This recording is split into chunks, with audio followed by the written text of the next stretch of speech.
Thank you all.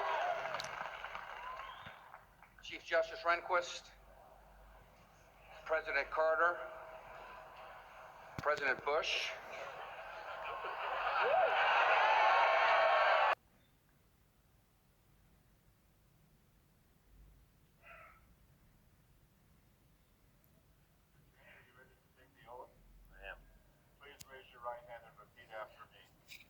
I, Richard Bruce Cheney, do solemnly swear. I, Richard Bruce Cheney, do solemnly swear that I will support and defend the Constitution of the United States that I will support and defend the Constitution of the United States against all enemies, foreign and domestic. against all enemies, foreign and domestic. That I will bear true faith and allegiance to the same. That I will bear true faith and allegiance to the same. That I take this obligation freely, That I take this obligation freely, without any mental reservation or purpose of evasion. without any mental reservation or purpose of evasion. And that I will well and faithfully discharge And that I will well and faithfully discharge the duties of the office on which I am about to enter. the duties of the office on which I am about to enter. So help me God. So help me God. Congratulations.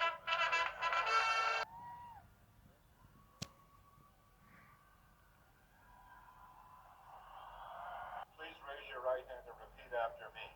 I, George Walker Bush, do solemnly swear I, George Walker Bush, do solemnly swear that I will faithfully execute the office of President of the United States that I will faithfully execute the office of President of the United States and will, to the best of my ability, and will, to the best of my ability, preserve, protect, and defend the Constitution of the United States. preserve, protect, and defend the Constitution of the United States.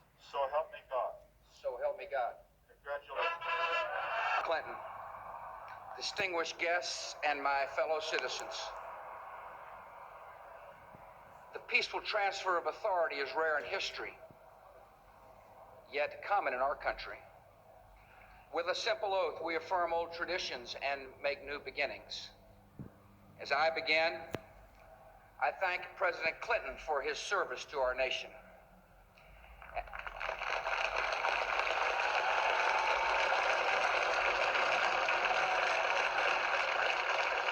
And I thank Vice President Gore for a contest conducted with spirit and ended with grace.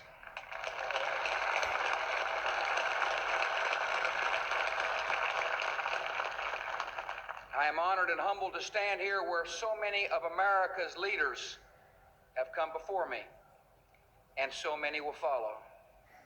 We have a place, all of us, in a long story, a story we continue, but whose end we will not see. It is a story of a new world that became a friend and liberator of the old. The story of a slave-holding society that became a servant of freedom. The story of a power that went into the world to protect but not possess, to defend but not to conquer. It is the American story, a story of flawed and fallible people, united across the generations by grand and enduring ideals. The grandest of these ideals is an unfolding American promise that everyone belongs, that everyone deserves a chance, that no insignificant person was ever born. Americans are called to enact this promise in our lives and in our laws. And though our nation has sometimes halted and sometimes delayed, we must follow no other course. Through much of the last century, America's faith in freedom and democracy was a rock in a raging sea. Now it is a seed upon the wind, taking root in many nations.